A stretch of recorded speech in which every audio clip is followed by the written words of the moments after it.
చిత్తూరు జిల్లా వైసీపీ మహిళా general secretary Guwahati Subbareddy తనకు జరిగిన అవమానంపై తీవ్ర ఆవేదన వ్యక్తం చేశారు. పూతలపట్టు నియోజకవర్గంలో నిర్వహించిన శ్రీ వరదరాజ స్వామి అభయాంజనేయ స్వామి కుంభాభిషేక మహోత్సవంలో తనకు ఘోర అవమానం జరిగిందని స్పష్టం చేశారు. ఈ ఘటనపై ప్రభుత్వం జోక్యం చేసుకోవాలని కోరారు. మహిళల పట్ల చిన్న చూపు చూస్తున్న వారిపై తగిన చర్యలు తీసుకోవాలని డిమాండ్ చేస్తున్న గౌహతి సుబ్బారెడ్డితో మా ప్రతినిధి Ramana Kumar face to face. Puthalapattu నియోజకవర్గంలో ఏదైతే వరదరాజుల స్వామి గుడి కుంభాభిషేకంలో జరిగిన మహిళకు అవమానం ఇప్పుడు తీవ్ర చర్చనీయాంశమైన పరిస్థితి అయితే ఉంది. ముఖ్యంగా చిత్తూరు జిల్లాకు సంబంధించి పూతలపట్టులో వరదరాజు స్వామి గుడిలో కుంభాభిషేకానికి మహిళను అర్చకులు అక్కడ ఉన్న వారంతా కూడా ఆహ్వానించి అక్కడ ఆమెను అవమానించిన పరిస్థితి అయితే ఉంది. ముఖ్యంగా మనతో పాటు మహిళ ఎవరైతే అక్కడ అవమానపడిన మహిళ గౌతమిరెడ్డి ఉన్నారో ఆమె మనతో పాటు ఉన్నారు. ఆమె అడిగి మరిన్ని విషయాలు తెలుసు. చెప్పండి, ఈ రోజు ఏదైతే మహిళలను గౌరవించాల్సిన దేశంలో ఈ రోజు సాటి మహిళగా మీకు అవమానం జరిగిందని మీరు ఇప్పుడు మీడియా ముందుకు వచ్చిన పరిస్థితి, దీన్ని ఏ విధంగా భావించాలి? అసలు అక్కడ జరిగిన వాస్తవం ఏమిటి? అలా అంబేద్కర్ గారు మాకిచ్చిన ఉమెన్ ఎంపవర్మెంట్, ఆడవాళ్లకు న్యాయం జరగకపోతే నాకు జ్యుడిషియల్ మినిస్ట్రీనే వద్దని చెప్పి రిజైన్ చేసిన గొప్ప వ్యక్తున్నా, కులాలకు మతాలకు అతీతంగా అంబేద్కర్ గారి రాజ్యాంగంతో ఆ రోజు ఇందిరాగాంధీకి జరిగిన అవమానం ఈ రోజు నాకు జరిగింది. ఆమె గుడిలోకి ప్రవేశం ఇది ఒక బీగం లాగా పనిచేసింది, ఆమెకు ఒక కీ లాగా. కాబట్టి నేను కూడా ఆ ధైర్యంతోనే దీన్ని పట్టుకొని ఈ రోజు నాకు భగవద్గీతలో లేకపోతే ఇవన్నీ కాదన్నా నేను ఏ కులానికి మతానికి అగైనెస్ట్ కాదు. ఈ రాజ్యాంగం నాకు న్యాయం చేస్తుంది, అంబేద్కర్ చేసిన రాజ్యాంగం నాకు న్యాయం చేస్తుందని నేను చెప్తా ఉన్నాను. ఏమి జరిగినా మీరు ఎక్కడికి నేను అన్ని నిజాలే చెప్తా ఉన్నా ఈ రాజ్యాంగం సాక్షిగా. వాళ్ళు ఏం ప్రూఫ్స్ చూపించినా చూపినండి, ఏమి చెప్పినా గాలి విమర్శలు కాదు. ఎవరో నిన్న చెప్పింది, ఇది ఎవరికి కౌంటర్ కాదు, ఇది నా ఆత్మఘోష మాత్రమే, నా బాధ చెప్పుకోవడం మాత్రమే. ఎవరికి ఏది నేను కౌంటర్ ఇవ్వట్లేదు. నేను గుడి స్తంభం పైన మీరు ఓపెన్ డిబేట్ కూడా పిలిచండి. ఏ ధ్వజస్తంభానికి నా భర్త కష్టపడి తెచ్చి పెట్టినాడో ఆ ధ్వజస్తంభం మీద ప్రమాణం చేసి అంబేద్కర్ ఫోటోతో, నేను మొన్న ప్రెస్ మీట్ లో చెప్పినా, నా భర్త ఫోటోతో నా బిడ్డలతో నేను మీకు ప్రమాణం చేసి నిజమే చెప్తాను. నేను ఎవరిని కించపరిచేదానికి కాదు. ఇది కూడా మా పార్టీ దృష్టికి కూడా పోయిందో లేదో నాకు తెలియదు, తీసుకుపోతాను. పాలకపక్షం ప్రతిపక్షం కాదు, నేను కేవలం ఒక మహిళగా నేను చెప్పడమే. నాకు ఎంతో మందికి చదువు చెప్పింది నేను మహిళ ధైర్యంగా ఉండాలని. ఆ సాక్ష్యం ఇచ్చే ఫోటోగ్రాఫర్ ని బెదిరిస్తా ఉంటే ఆ అమ్మాయి తెచ్చి పాప, ఆంటీ మీరు మీ ప్రెస్ మీట్ లో మీరు ఏడుస్తున్నారు, నాకు బాధ అయిపోయింది, నా వల్ల అయిన సాయము, నాకు సుబ్బారెడ్డి అంకుల్ అంటే చిన్నప్పటి నుంచి చాలా ఇష్టము, మీ మీద నాకు గౌరవము, అందుకే తెచ్చిచ్చినాను, ఇది మీకు ఏమైనా హెల్ప్ అవుతుందేమో, మా ఇంట్లో కూడా ఎవరికి తెలియదు అని చెప్పి చెప్తోందన్నా. అది నాకు ఇచ్చిన దానికి కూడా వాళ్ళ ఇంటికి పోయి బెదిరించినారంట. మీరు కావాలంటే ఆ అమ్మాయిని నేరుగా కూడా అడగండి. అంటే మీ భర్త ఉన్నప్పుడు కూడా ఆలయాన్ని ఏర్పాటు చేసిన పరిస్థితి, అప్పటి నుంచి కూడా మీరు ఆలయానికి సంబంధించిన అభివృద్ధి కార్యక్రమాలంతా కూడా చేస్తూ వచ్చున్నారు.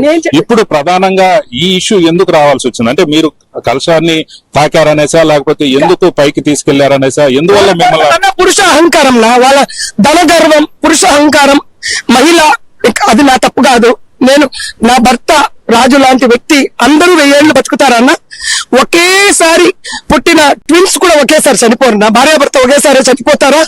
అట్లాంటప్పుడు రాజా రామ్మోహన్ రాయ్ ఎంతో కష్టపడిన సతీసాగుగా మనం ఎప్పుడో దాన్ని అబాలిష్ చేసినారు. నిన్న పూతలపట్ల రివోక్ చేసినారు. మా మనోభావాలు మమ్మల్ని భౌతికంగా చితులు వేసి కాలిస్తేనేనా, మా మానసిక భావాల మీద దెబ్బ కడితే, మా మనోభావాలు దెబ్బ కడితే అది తప్పో ఒప్పో నాకు తెలియదునా.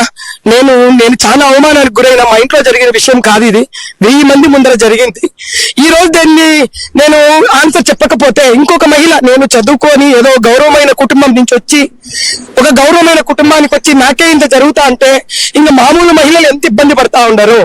ఓ ప్రెసిడెంట్ ఆఫ్ ఇండియా మహిళగా ఉండి, ఒక హోమ్ మినిస్టర్ మహిళగా ఉండి మాకింత జరిగినప్పుడు మాకు పార్టీలకు అతీతంగా న్యాయం చేయమని మాత్రమే మేము వేడుకుంటా ఉన్నాం. ఈ విషయాన్ని ఇప్పటికే మీరు ఏదైతే అధికార పక్షానికి కానీ మీ పార్టీ దృష్టికి కానీ తీసుకెళ్లారా? నేను ఏ పార్టీ దృష్టికి తీసుకుపోలేదు. ఎవరికి తొందరలో మా పార్టీ అధిష్టానంకు మా జగన్ కలిసి నేను చెప్తాను.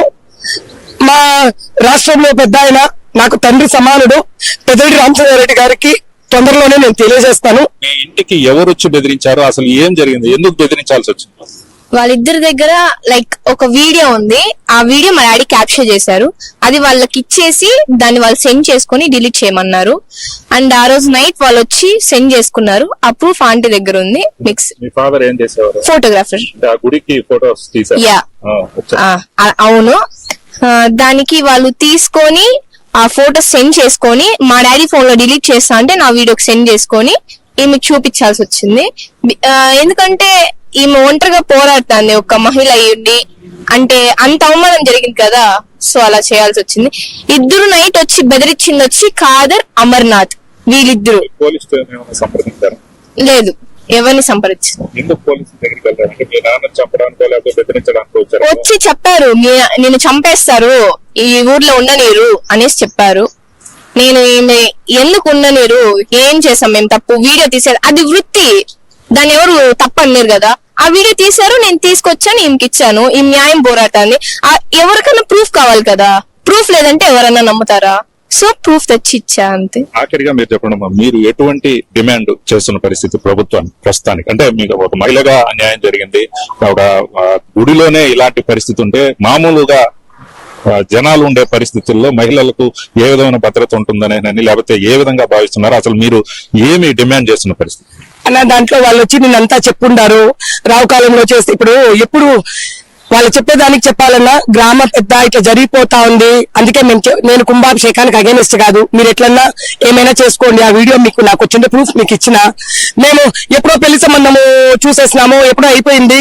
ఎందుకన్నా పెళ్లిలో పుష్కరాంశం పెట్టేది, మేము ఎప్పుడైనా తాళి కడతామంటే ఒప్పుకుంటారా? సరే, మీకు అది న్యాయం అనిపిస్తే కూడా రావు కాలంలో పూజ చేసి ఇంకొక పంతులు గారు చెప్తారు, 3 గ్రూపులుగా చేరి మేము మూడిట్లో లేదా 9, 20, 10, 20 అని మొత్తం పెట్టినప్పుడు 3 గ్రూపులుగా 3 చోట్ల పోసినామని నా దగ్గర ఫోటో ఎవిడెన్స్ కూడా ఉంది.